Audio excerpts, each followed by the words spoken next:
So let's see this question. So the question is, match column 1 with column 2 and choose the correct answer from the code given below.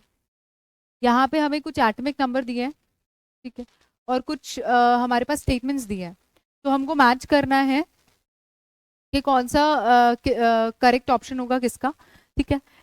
अच्छा, तो सबसे पहले हम देखते हैं, अगर यहाँ पे एटॉमिक नंबर क्या है 57 है, अगर हम इन एटॉमिक नंबर्स की कॉन्फ़िगरेशन लिखें तो हमारे लिए इजी हो जाएगा जज करना, ठीक है। तो सबसे पहले अगर एटॉमिक नंबर 57 है, ठीक है, ये क्या होता है, लेंथेनम होता है, लेंथेनम। तो एटॉमिक नंबर 57 का अगर मैं कॉन्फ़िगरेशन लिखूं तो होगा जीनॉन, ठीक है, जहां तक 54 इलेक्ट्रॉन्स फिल हो चुके हैं, ठीक है। आगे का जो कॉन्फ़िगरेशन होगा वो होगा 6s2 एंड 5d1। तो लेंथेनम का जो कॉन्फ़िगरेशन होता है वो होता है 6s2 5d1, ठीक है। अच्छा, तो अगर हम इसके केस में देखें तो यहाँ पे ये इलेक्ट्रॉनिक कॉन्फ़िगरेशन है, ठीक है। तो यहाँ पे जो लास्ट इलेक्ट्रॉन है वो कौन से ऑर्बिटल के अंदर फिल हुआ है, वो भरा है डी ऑर्बिटल में, ठीक है। अगर डी ऑर्बिटल में फिल हुआ है तो लास्ट इलेक्ट्रॉन जिस भी सबशेल के अंदर जाता है वही डिसाइड करता है कि वो कौन से ब्लॉक का एलिमेंट है। तो यहाँ पे जो लास्ट इलेक्ट्रॉन है वो डी सबशेल में जा रहा है, तो इसका मतलब ये डी ब्लॉक एलिमेंट है, तो यानी कि इसका स्टेटमेंट पी करेक्ट होने वाला है, ठीक है। तो इस जो ए का स्टेटमेंट है वो पी होगा, क्योंकि ए पी स्टेटमेंट है इज अ डी ब्लॉक और अ पी ब्लॉक एलिमेंट, या तो वो डी ब्लॉक है या पी ब्लॉक है, तो lanthanum is a D block element, ठीक है। अब अगर हम देखें और क्या यहाँ से और कौन सा करेक्ट ऑप्शन हो सकता है, तो is the fourth period element, तो ये फोर्थ पीरियड का एलिमेंट तो नहीं है। आगे देखते हैं वॉयलेट्स ऑफ बाउ प्रिंसिपल, ठीक है। तो ये ऑफ बाउ प्रिंसिपल को क्या करता है, वॉयलेट करता है, क्योंकि यहाँ पे ऑफ बाउ प्रिंसिपल क्या कहता है कि लोअर एनर्जी के जो सबशेल्स होते हैं उनकी फिलिंग पहले होगी और हाइयर एनर्जी के सबशेल्स की फिलिंग बाद में होगी, ठीक है। तो यहाँ पे हमारे पास 4f सबशेल भी तो लाई कर रहा होगा, तो यहाँ पे 4f की जगह इलेक्ट्रॉन की फिलिंग किस में हो जाती है, 5d में हो जाती है, ठीक है। तो इसलिए ये जो लेंथेनम है ये ऑफ प्रिंसिपल को क्या करता है, वॉयलेट करता है, यानी कि फिलिंग होनी चाहिए थी 4f ऑर्बिटल, क्योंकि वो लोअर एनर्जी का ऑर्बिटल है एज कंपेयर टू 5d, तो उसमें फिलिंग, उसमें इलेक्ट्रॉन्स फिल होने की बजाय 5d में चला जाता है, जिसकी वजह से ये ऑफ प्रिंसिपल को क्या करता है, वॉयलेट करता है, ठीक है।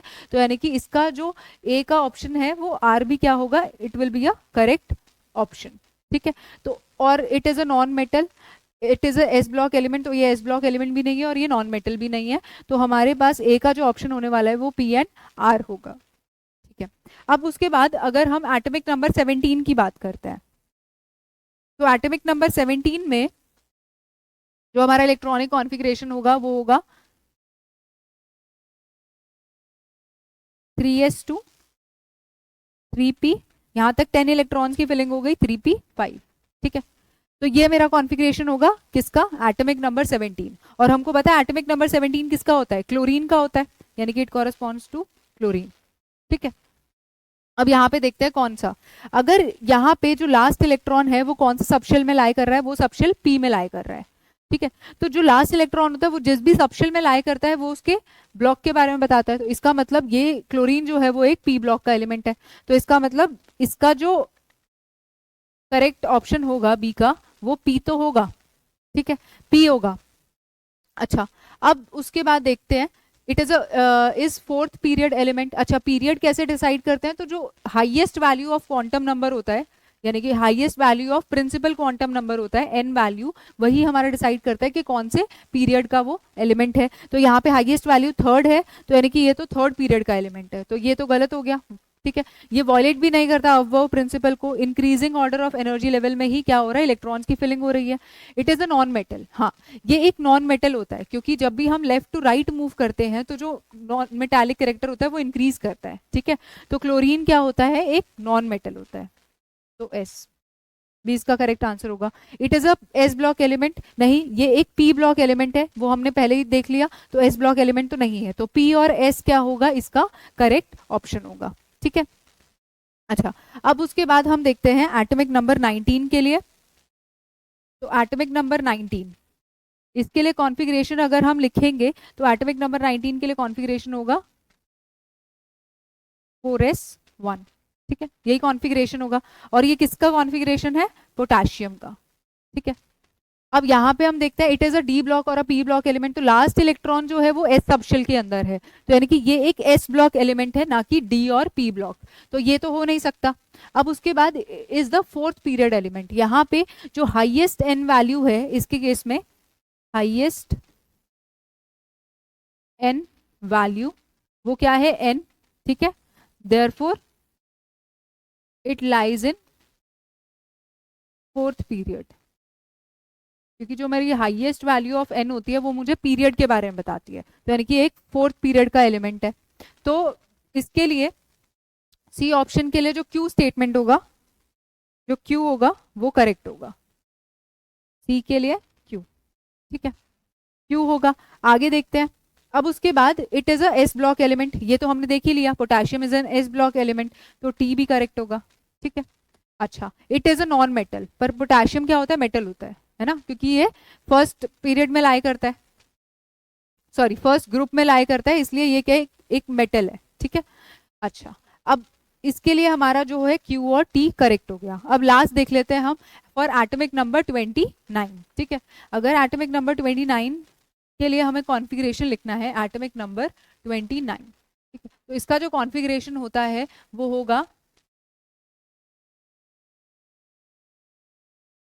4s1 3d10, ठीक है, ये कॉन्फ़िगरेशन होता है, यानी कि ये कौन सा एलिमेंट है, ये है कॉपर, ठीक है। अब यहाँ पे जो इसमें इसका कॉन्फ़िगरेशन होता है वो 4s2 3d9 होने की बजाय 4s1 3d10 इसलिए होता है क्योंकि यहाँ पे अगर d10 होगा तो यहाँ पे d ऑर्बिटल क्या है, कंप्लीटली फिल्ड, और जो कंप्लीटली फिल्ड और हाफ फिल्ड ऑर्बिटल्स होते हैं दे आर स्टेबल, ठीक है, इसलिए इसका जो कॉन्फ़िगरेशन होता है वो 3d10 होता है। तो इसका मतलब ये क्या है, अफबाउ प्रिंसिपल को तो वॉयलेट कर ही रहा है, ठीक है, क्योंकि इसमें इलेक्ट्रॉन्स जाने की बजाय कहाँ जा रहे हैं, पहले d10 ऑर्बिटल में, ठीक है। अच्छा, तो इसका मतलब इसको अगर हम देखें तो लास्ट इलेक्ट्रॉन किस में है, last electron is in the D subshell, D subshell में लास्ट इलेक्ट्रॉन है, तो it is a D block element, तो ये कॉपर एक डी ब्लॉक एलिमेंट है, तो इसका पी स्टेटमेंट तो करेक्ट ही होगा। तो अगर हम डी के लिए देखें तो P is correct for this. अब यहाँ पे जो हाईएस्ट वैल्यू ऑफ एन है वो कितनी है, 4, ठीक है, हाईएस्ट वैल्यू ऑफ एन क्या है, 4 है, तो इसका मतलब ये एक फोर्थ पीरियड का एलिमेंट है, तो इसके लिए क्यू भी क्या होगा, करेक्ट होगा। अब वॉयलेट्स अफबाउ प्रिंसिपल, तो ये अफबाउ प्रिंसिपल को वॉयलेट कर रहा है क्योंकि पहले इनिशियली ये कंप्लीटली फिल्ड होना चाहिए था, सबसे पहले लोअर एनर्जी का जो सबशेल है वो कंप्लीटली फिल होना चाहिए था, तब हायर एनर्जी के लेवल में इलेक्ट्रॉन को जाना चाहिए था, पर यहाँ पे क्या हो रहा है, ये इनकम्प्लीटली फिल्ड है और फिर भी हायर जो एनर्जी लेवल है, एनर्जी का शेल है, उसमें इलेक्ट्रॉन्स की फिलिंग हो रही है, इस वजह से ये वॉयलेट करता है किसको, अफबाउ प्रिंसिपल को भी, तो आर भी क्या होगा इसका, करेक्ट होगा, ठीक है। कॉपर मेटल है, एस ब्लॉक एलिमेंट नहीं है, ये एक डी ब्लॉक एलिमेंट है, तो ये दोनों स्टेटमेंट्स करेक्ट नहीं होंगे इसके लिए। तो हम देख सकते हैं ए के लिए पी और आर करेक्ट है, बी के लिए पी और एस करेक्ट है, सी के लिए क्यू और टी करेक्ट है, और डी के लिए पी क्यू आर करेक्ट है, so A will be the correct answer.